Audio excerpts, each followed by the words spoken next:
Éclat de vie. Se relever. Un podcast qui aide à soigner les plaies et à penser l'après. Les accidents collectifs et les attentats, de par leur violence, peuvent causer un psychotraumatisme dont l'impact varie selon l'exposition au danger, les circonstances du drame et l'histoire de vie de chacun. Comment ces épisodes de vie tragiques peuvent nous fragiliser ? À quel moment faut-il s'inquiéter ? À quel moment faut-il consulter ? Je suis Avril Prosper, psychologue au sein de la Fédération nationale des victimes d'attentats et d'accidents collectifs. Dans ce podcast, je serai accompagnée de victimes et de professionnels ayant touché de près ou de loin ce phénomène si complexe. Ensemble, nous tenterons de décrypter les causes de ces blessures invisibles, d'en comprendre les symptômes et de partager des méthodes de soins. Je suis Marie-Claude Desjeux, je suis vice-présidente de la FENVAC depuis 2017. Nous sommes le 13 janvier 2013. Je suis à mon bureau le matin et mon frère aîné m'appelle et me demande si je connais le nom du site gazier sur lequel un de nos frères exerce son activité. Je sais que c'est au sud d'Assim et Saoud, mais au-delà de ça, et il me signale que la télévision est en train d'expliquer qu'il y a un attentat massif sur un site gazier qui est exploité par BP. Et puis, 30 minutes après, mon frère Bruno me rappelle et me dit « il y est ». Et là, je ne percute pas du tout et je lui dis « mais il y est, il est où ?» Il me dit « il est otage ». Je me retrouve dans une situation où je ne peux plus respirer, je ne sais plus où je suis, je n'ai plus de mots, je suis dans un état de sidération. Vous vous dites mais comment on va faire ? L'Algérie c'est loin, on est une famille nombreuse, comment on va faire ? Comment on va prévenir ses enfants ? Qu'est-ce qu'on doit mener ? Mon premier réflexe, alors je ne sais pas pourquoi je l'ai eu, mais mon premier réflexe a été d'appeler le centre d'urgence de crise au Quai d'Orsay. Et là, ils m'ont demandé de m'identifier, ils m'ont demandé les éléments que j'avais, ils ont vérifié un certain nombre de choses et ils m'ont dit « Madame, nous allons vous prendre en charge, on vous rappelle ». À partir de ce moment-là, le Quai d'Orsay, qui bien évidemment était au courant de l'affaire, puisqu'il y avait un contexte politique assez compliqué avec la France et l'Algérie, et donc avec ce Quai d'Orsay, pendant 3 jours, nous sommes en liaison. Cette prise d'otage, nous avons que peu d'informations, hormis le fait que 200 Occidentaux sont aux mains des ravisseurs, qu'ils sont pour beaucoup attachés, ligotés. Pour ce qui concerne mon frère, on a certaines informations qui nous disent qu'il a été identifié probablement par ses activités anciennes de commando et qu'il sert de bouclier humain pour le chef du commando sous les ordres de Mokhtar Ben Mokhtar et de l'organisation AQMI. Donc pendant 3 jours, vous faites des films. Vous ne pouvez plus ni manger, ni boire. Vous avez ces images d'un frère, attaché, ligoté. On est dans un espèce de nuage, une situation tellement irréelle que c'est difficile de garder les pieds sur terre. Pendant ces 3 jours, on essaye déjà de reprendre pied. On a la chance d'être une famille très soudée, donc on fait un conseil de guerre. Chacun prend sa part de travail, chacun s'attribue un dossier. On décide que celle qui va rester en contact avec les autorités, c'est moi. Donc j'ai un carnet sur lequel j'ai marqué, minute après minute, tous mes échanges, toutes nos questions. Et pendant ces 3 jours, vous êtes en suspens parce qu'en fait, vous vous dites ça va aller dans un bon sens ou dans le mauvais sens. Dans le bon sens, on le récupère, sans doute blessé. Dans le mauvais sens, on le récupère mort. Donc on s'est préparé à ces 2 éventualités. Et puis, le jeudi, La situation s'est dégradée. Donc on voyait bien que plus rien n'était maîtrisé. Des gouvernements étrangers, puisque 11 nationalités étaient concernées, ont appelé l'Algérie à ne pas attaquer le site pour libérer les otages, mais tenter de négocier. Et en fait, il en a été tout à fait autrement, puisque le vendredi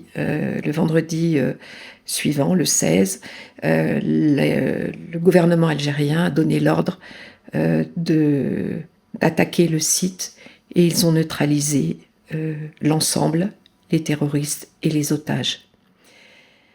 La nouvelle nous est arrivée le vendredi. J'ai eu un premier coup de téléphone du Quai d'Orsay, de Christophe Schmitt, qui est le médecin, qui m'a demandé comment j'allais, où j'étais. Et en fait, l'objet de ces questions m'ont fait tout de suite comprendre qu'il était en train de me préparer. Et là, la mort de Yann a été confirmée, et ensuite confirmée officiellement par le président Hollande. À partir de ce moment-là, vous n'avez qu'une seule obsession, c'est récupérer son corps. Les difficultés de l'étranger, les difficultés des échanges de pays de la France avec l'Algérie, les contextes politiques, tout ça compliquait la tâche et bouleversait les démarches. Mais on n'a pas lâché, et j'ai exigé, parce que je crois que c'est vraiment le terme, j'ai exigé d'aller à Alger pour reconnaître son corps.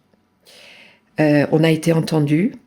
Nous avons pris l'avion une semaine après, puisque son corps il fallait un certain temps pour rapatrier tous ces corps, parce qu'il y a quand même 40 otages qui ont été tués, tous ces corps qu'il fallait récupérer dans le désert et les rapatrier sur Alger. Il y a quand même 1000 kilomètres, donc j'imagine que la logistique n'était pas simple.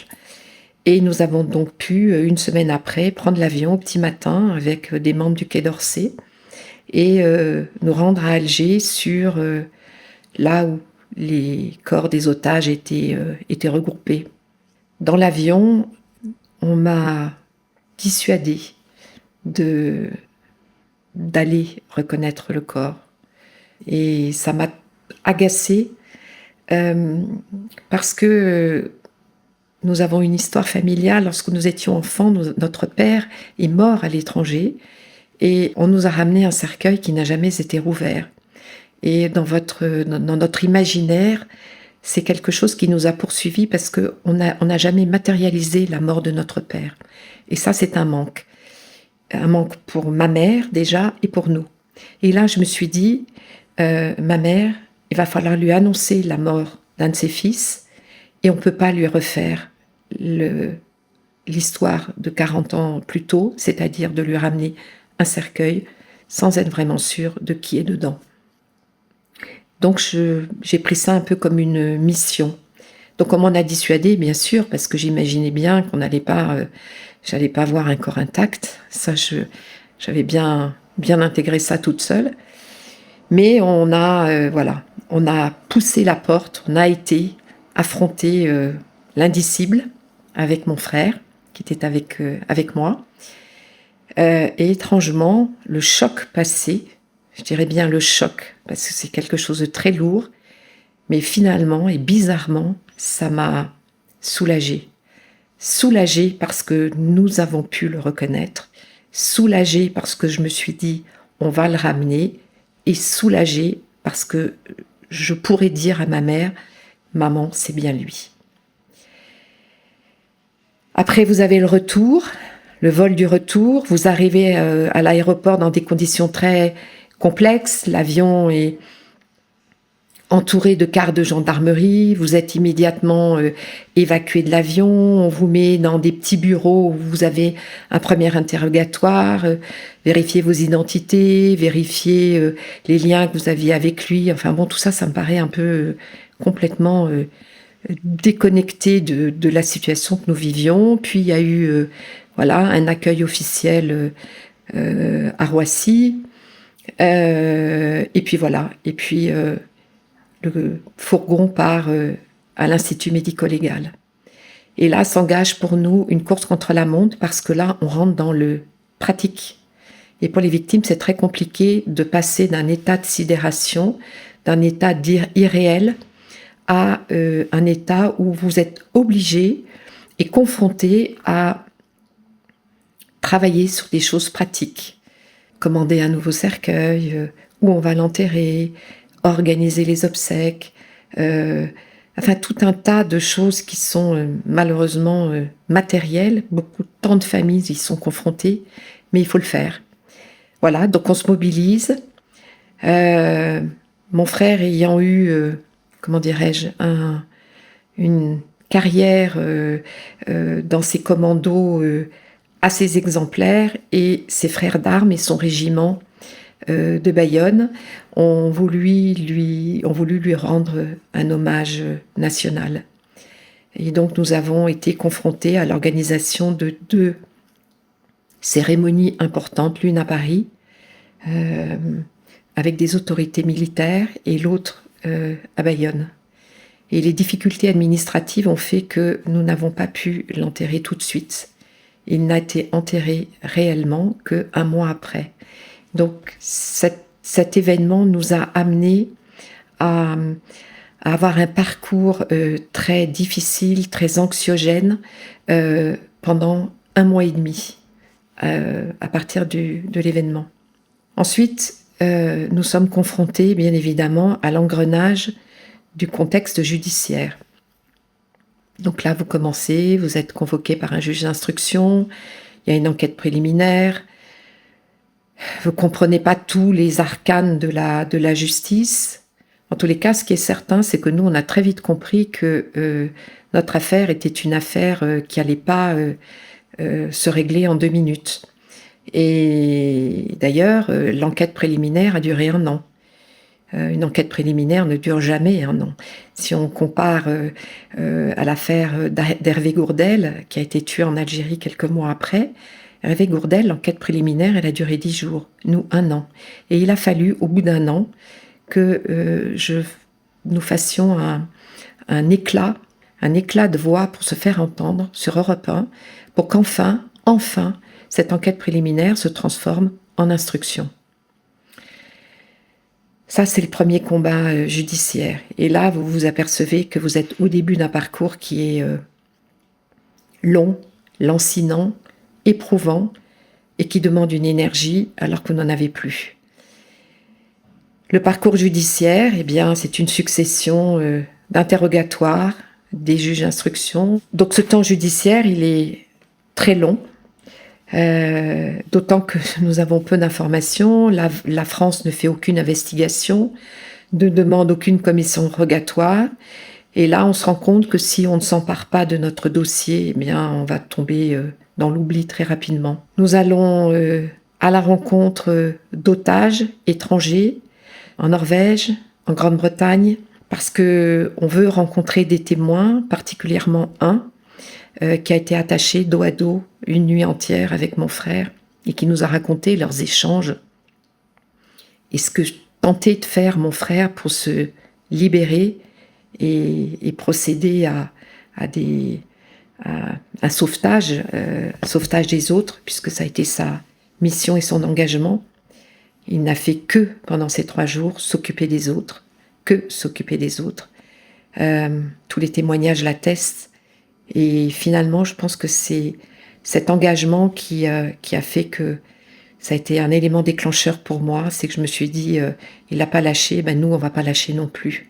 Dans la partie judiciaire, puisque la France n'intervenait pas et finalement ne bougeait pas, puisque le maître d'œuvre, on va dire, c'est l'Algérie, que les échanges entre l'Algérie et la France sont très complexes et que la coopération de ce pays sur le plan judiciaire est, on va dire, quasi nulle.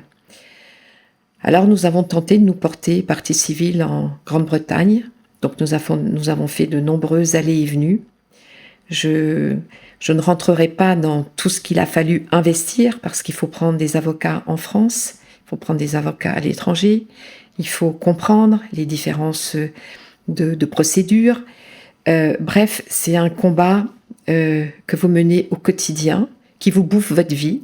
On a mis nos vies entre parenthèses. Pendant 10 ans, nous n'avons, puisque ça vient de faire 10 ans, pendant 10 ans, eh bien, nous n'avons eu quelques rares échanges avec nos juges d'instruction. J'ai récupéré des écoutes téléphoniques sur une clé USB. J'ai remis cette clé au juge d'instruction. Cette clé a été enregistrée, elle a été cotée dans notre dossier, puis la clé a disparu, puis on nous a dit qu'on ne savait pas où elle était, puis elle a réapparu. Enfin bref, les victimes, quand elles sont dans leur dossier d'instruction, c'est une succession d'événements qui chaque fois ramènent à la réalité et ramènent à cette espèce de souffrance que vous essayez de mettre de côté parce que vous savez qu'il va falloir tenir, il va falloir endurer et il va falloir tenir sur la longueur. 10 ans après, tout d'un coup, nous découvrons par une convocation qu'un procès va avoir lieu à Alger. Alors là, s'engage une nouvelle bataille parce que en France, quand une victime étrangère est victime d'un attentat en France, c'est la loi, et c'est très bien, et c'est quelque chose auquel nous sommes très attachés à la FENVAC. Les victimes étrangères, elles ont les mêmes statuts que les victimes françaises. Elles sont prises en charge, elles sont indemnisées, on les suit, et elles bénéficient de tous les dispositifs de prise en charge, d'aide juridictionnelle pour les procès, etc. La réciprocité pour un Français à l'étranger n'existe pas. Donc c'est une bataille que vous entamez, et quand je dis une bataille, c'est une vraie bataille, parce que vous avez l'impression de quémander, de vendre votre âme, parce que vous demandez une assistance pour aller au procès à Alger. Et donc je me suis battue parce que d'abord il faut des visas. Avoir un visa pour l'Algérie, c'est très compliqué. Battue pour être prise en charge. Nous étions que 2, donc 2 billets d'avion, c'est quand même pas grand-chose. Mais il faut se justifier, il faut se battre, il faut négocier, Mais nous y avons été. Nous avons été à Alger. Et là, c'est un choc. Parce que vous êtes de nouveau confronté à votre procédure. Il faut rouvrir le dossier. Il faut rouvrir des choses que vous aviez mises de côté, des détails, réouvrir les autopsies, revoir des photos épouvantables. C'est dur. Et pour les victimes, c'est l'arrivée d'un procès, c'est la résurgence de leur traumatisme, la résurgence de leurs difficultés, c'est la résurgence du choc, c'est la résurgence de tellement de choses. Et quand on demande aux victimes de se reconstruire, quand on leur dit il faut être résilient, comment voulez-vous quand pendant 10 ans vous êtes en suspens et que 10 ans après votre vie elle a changé et vous êtes tout d'un coup ramené à la réalité de votre dossier. Ce sont des traumatismes. Nous on avait la chance alors déjà d'avoir une famille soudée, 2 d'avoir un beau réseau personnel qui nous a permis d'avoir une bientraitance dans l'immédiateté, mais tout le monde n'est pas logé à la même enseigne. Et je me suis dit que finalement, le meilleur hommage que je pouvais faire à ce frère qu'on adorait, eh bien, c'est de continuer cet engagement et de faire en sorte que d'autres victimes ne subissent pas, ou en tous les cas, qu'on tente de faire prendre en charge les victimes mieux que c'est fait encore aujourd'hui. Je parle des victimes, des familles qui perdent un membre cher, mais je parle des blessés. Les blessés, c'est la réminiscence de ces traumatismes sont quotidiens. Je parle des blessés psychologiques, on parle des blessures invisibles. Et ceux-là, on a tendance à les mettre un peu de côté, parce que finalement, une blessure invisible, ça gêne personne. Mais ceux-là, c'est compliqué de leur faire d'arriver à leur faire reprendre une vie, non pas normale, mais une vie d'après. Parce que sa vie, on la continue, bien sûr, avec peut-être une autre vision des choses, une autre vision de la vie, une autre vision des événements, une autre vision de la société. Mais la vie, il faut la continuer. Et puis quand on est avec des familles à charge, quand on a des enfants, il faut continuer parce que la vie est belle et qu'il faut continuer à construire. Il ne faut pas s'arrêter à sa propre épreuve. La victime, il ne faut pas oublier que la victime, elle a des droits. Elle a des droits juridiques, bien sûr, mais elle a des droits à la vérité. Elle a des droits à l'information. Elle a des droits à avoir une transparence. Il n'y a rien de pire pour une victime que d'être dans l'incertitude. Ne pas savoir comment, par exemple dans un crash aérien, j'ai en mémoire tellement de questions de victimes. Est-ce que ça a duré longtemps? Est-ce qu'ils ont souffert? Est-ce que vous pensez qu'ils se sont vus mourir? Est-ce que tout ça, ce sont des questions qu'on ne peut pas laisser de côté et qui pour les familles sont très complexes. Et elles ont besoin de réponses. Alors bien sûr, on n'a pas toujours les réponses, c'est normal, mais on a besoin de s'approcher la façon la plus proche de la vérité. Se faire des films, il n'y a rien de pire. Et je pense qu'une victime, elle est toujours capable, c'est mon sentiment, mais je pense qu'elle est toujours capable d'entendre la vérité. Et j'ai toujours été convaincue que avoir la vérité, c'est quelque chose qui apaise. Ça n'enlève pas le chagrin, ça n'enlève pas l'événement, ça n'enlève pas les souvenirs, mais au moins on sait. Et c'est classé, on a ça dans la tête et on ne revient plus dessus.